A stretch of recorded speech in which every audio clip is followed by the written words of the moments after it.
Ici le philosophe jovialiste André Moreau. Vous ne trouverez pas parmi les systèmes de pensée contemporains un système de l'envergure du mien. Vous savez que les systèmes portent un nom. Parfois, c'est le nom de leur auteur, comme le hegelianisme ou le marxisme. Parfois, c'est le nom du concept fondamental défendu par l'auteur, comme l'existentialisme. L'existentialisme met l'accent sur l'existence. Mais l'existence, chez Sartre, est caractérisée par la contingence. Alors que chez moi,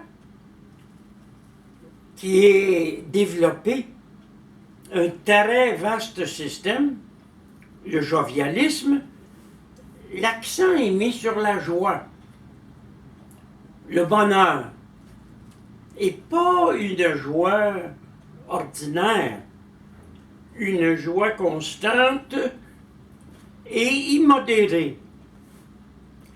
Pas un bonheur ordinaire comme celui que cherchent les gens à travers les biens qu'ils possèdent, une famille, une voiture, un yacht, un condo en Floride.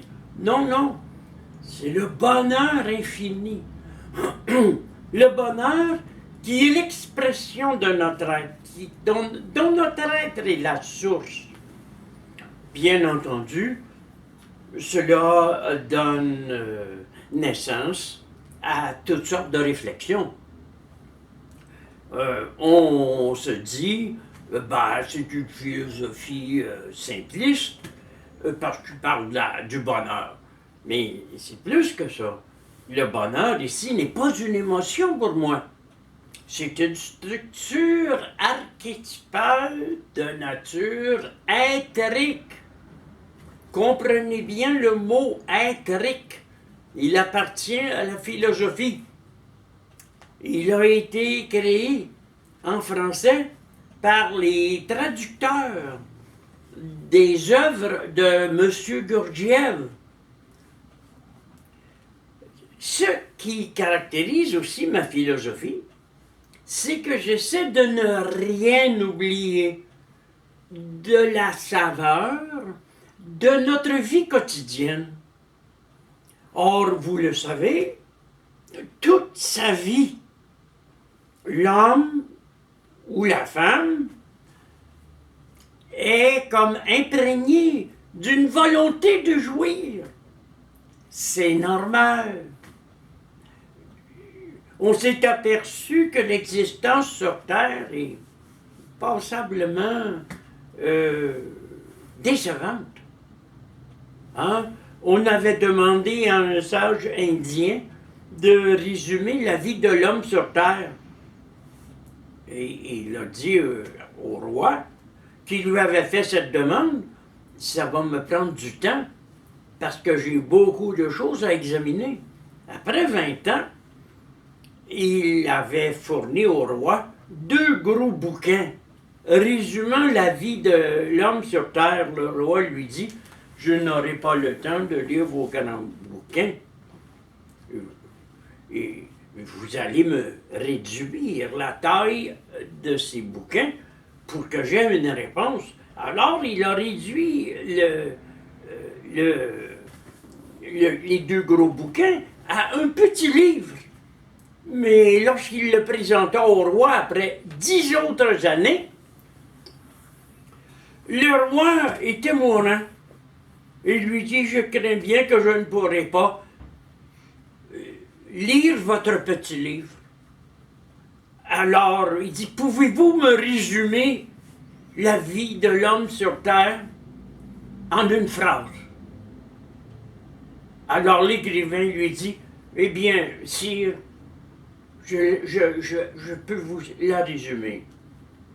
Il dit, les hommes, eh bien, ils naquirent, ils souffrirent et ils moururent. J'ai réfléchi à cette réponse, qui était le résumé de 40 ans de réflexion de la part de ce philosophe. Et je me suis dit, si c'est ça, la vie sur Terre, et j'ai pu le constater, il faut se battre contre cette conception. Oui, les hommes naissent, mais je pense ici au titre du livre de Cioran, de l'inconvénient d'être né. Parce que naître, c'est s'embarquer dans une aventure qui peut être difficile, contrariante, souffrante. Alors ils naquirent, ils souffrirent, et oui, déjà on souffre, la femme souffre pour mettre l'enfant au monde, et l'enfant garde en lui le souvenir du traumatisme de la naissance. Quand l'enfant sort du ventre de sa mère, il souffre, il est étouffé. Il y a un blackout, là. Et parfois, il faut lui donner des tapes furieuses sur les fesses pour qu'il recommence à respirer. Et là, il se met à pleurer. L'enfant naît en pleurant. Mais j'ai observé qu'il est tout nu. L'homme, la femme naissent nus. Et enfin, le sage dit au roi, ils moururent. Vous acceptez ça, vous, hein, peut-être?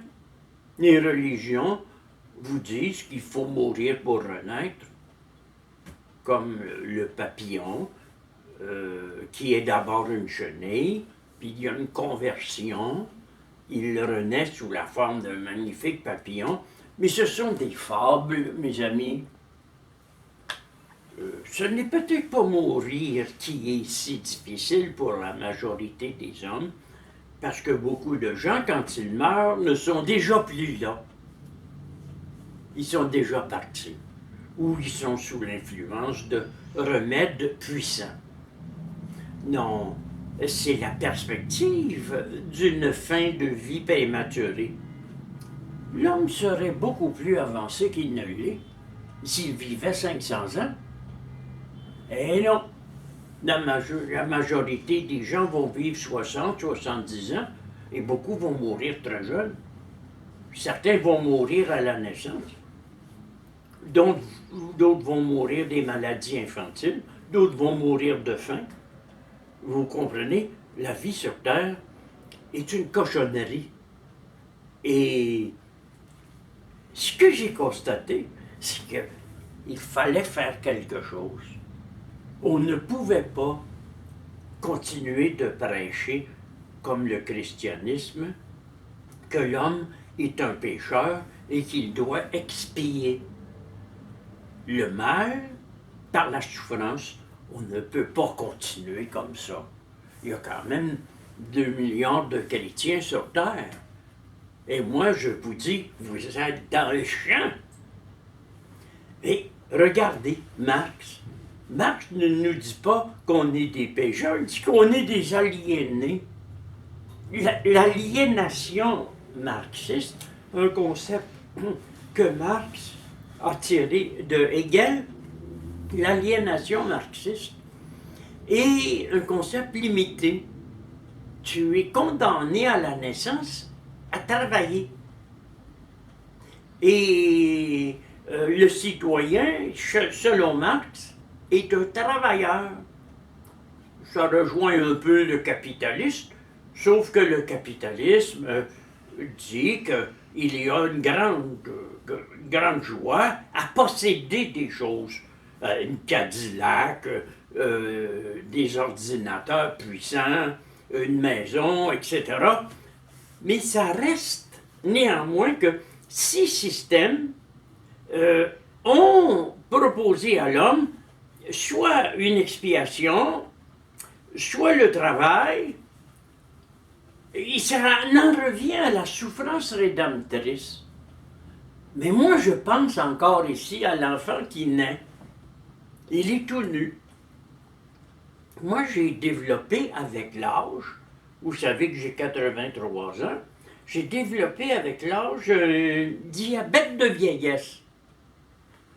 Et alors que dans ma vie, j'ai cherché par tous les moyens à m'adoucir l'existence, eh bien, j'ai aussi pris conscience de certaines choses. Je me suis aperçu que lorsque l'on a la peau comme du papier de soie, on peut s'écorcher facilement et on saigne. Ça, c'est une des conséquences du diabète. On a la peau fragile. Moi, j'ai constaté en plus qu'en portant des vêtements, je me trouvais à me créer un inconfort. Puis j'ai vu tout de suite que c'était beaucoup plus agréable pour moi que d'être nu, de ne pas porter de vêtements, pour me sentir plus léger, pour ne pas me sentir irrité. Et j'ai fait toujours attention dans la maison pour ne pas me frapper contre les meubles parce que ça me fait saigner. Ma peau est fragile. Alors peu à peu, j'ai développé le concept de nudité. Mais est-ce que vous réalisez que c'est un concept qui nous concerne de très, très près? Quand vous allez à la plage, vous montrez votre chair au soleil. Quand vous faites l'amour, la majorité du temps, vous enlevez vos vêtements. Et quand vous êtes malade, eh bien, et que vous ne supportez plus les vêtements, le meilleur état dans lequel vous puissiez être, c'est tout nu. Comme on dit au Québec, flambant nu. Mais qu'est-ce que ça veut dire, ça? Ça ne vous donne pas à réfléchir. La chair flambe. Lorsque l'on montre sa chair, en public, si l'on en montre un peu trop, si l'on exagère dans l'exhibition du corps, ça crée un scandale. Je me suis interrogé sur ce scandale et je me suis dit, la connaissance ne commence pas avec l'étonnement, comme le disait Aristote. La connaissance ne commence pas avec la surprise, comme le prétendait Descartes. La connaissance commence avec le scandale. Et le scandale est celui de la chair qui se montre. C'est pourquoi les gens vont au cinéma. Ils veulent voir des gens qui vont se mettre nus. C'est la raison pour laquelle ils vont à la plage. C'est la raison pourquoi ils pratiquent le naturisme. C'est la raison pour laquelle ils vont dans les salons de bronzage. On veut exhiber le corps. Mais pourquoi veut-on exhiber le corps? Pourquoi est-on si fier de montrer son corps quand il est beau et agréable, et même quand il n'est pas beau? J'ai vu parfois des femmes en bikini qui étaient des horreurs ambulantes. J'ai vu des hommes qui étaient des monstres. Mais tout le monde veut montrer son corps. Pourquoi? Pour une simple raison, mes chers amis, parce qu'on veut retrouver l'état dans lequel nous étions à la naissance. L'homme naît nu, Et il meurt nu. En dessous de sa jaquette d'hôpital, il est tout nu. Et entre-temps, la nudité peut vous apporter beaucoup de bonheur, de joie, de folie, de rire. Le jovialisme, tel que je l'entends, est une philosophie de la nudité, mais pas seulement de la nudité physique, mais aussi de la nudité morale. Quand vous dites la vérité, mes chers amis, ce qui est très rare, que quelqu'un dise la vérité, tout le monde ment. Quand vous dites la vérité, vous vous montrez dans votre nudité. Et la nuit, quand vous rêvez que vous êtes nu ou que vous voyez des gens nus en rêvant, là, eh bien, vous voyez les gens dans leur vérité. Être nu en rêve, c'est se montrer dans sa vérité. Mais n'est-ce pas également le cas dans la vie de tous les jours? Pourquoi la nudité crée-t-elle un tel scandale? Pourquoi les gens cherchent-ils à couvrir leur corps de soieries, de vêtements, de fourrures? Pourquoi cherchent-ils à paraître? Eh bien, mes chers amis, c'est apparaître riche et habillé, mais moi, je me sens riche quand je suis nu. Le jovialisme est une philosophie qui s'oppose au mensonge. Le mensonge des gens habillés, qui se dissimulent. Le mensonge des gens qui portent des barbes immenses, qui se cachent derrière leurs barbes. Le mensonge des gens qui prennent un air sérieux, parce qu'ils ont peur de paraître ridicules et s'ils rient. Le mensonge de ceux qui vont en procès dans une cour. Vous savez très bien, mes chers amis, que lorsque les plaideurs, que ce soit l'avocat de la défense ou que ce soit l'avocat de la couronne, lorsque les plaideurs se battent entre eux pour faire triompher la vérité, ce n'est pas la vérité qu'ils veulent faire triompher, c'est leur opinion. Et c'est le prévenu, l'accusé, qui va avoir le meilleur avocat, qui va éviter la prison.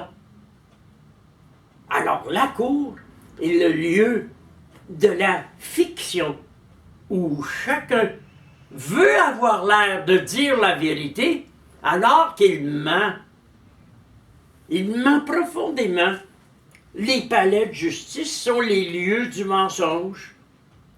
Les parlements sont les lieux du mensonge. Les politiciens sont des menteurs, des manipulateurs, des gens qui sabordent la véritable connaissance. Et on court après des campagnes électorales pour les élire. Vous savez pourquoi j'aime Donald Trump? Parce que dans son excès, il montre la stupidité de dire n'importe quoi. C'est un clown, c'est un dangereux maniaque. Et je suis tellement heureux que Donald Trump existe parce qu'après lui, personne ne... Ça va être très difficile de prendre la politique au sérieux. Il faut abattre la politique comme nous avons abattu la religion au Québec. Il faut laisser tomber les beaux vêtements, les belles voitures, les gros ceci, les gros ça, les appartements en Floride, etc., les croisières, 5000 personnes à bord d'un bateau, entassées comme des sardines. Voyons donc! Le mieux, là, mes amis, c'est d'être tout nu, de créer le scandale, d'oser se montrer dans sa vérité et de cesser de mentir. M'a-t-on compris?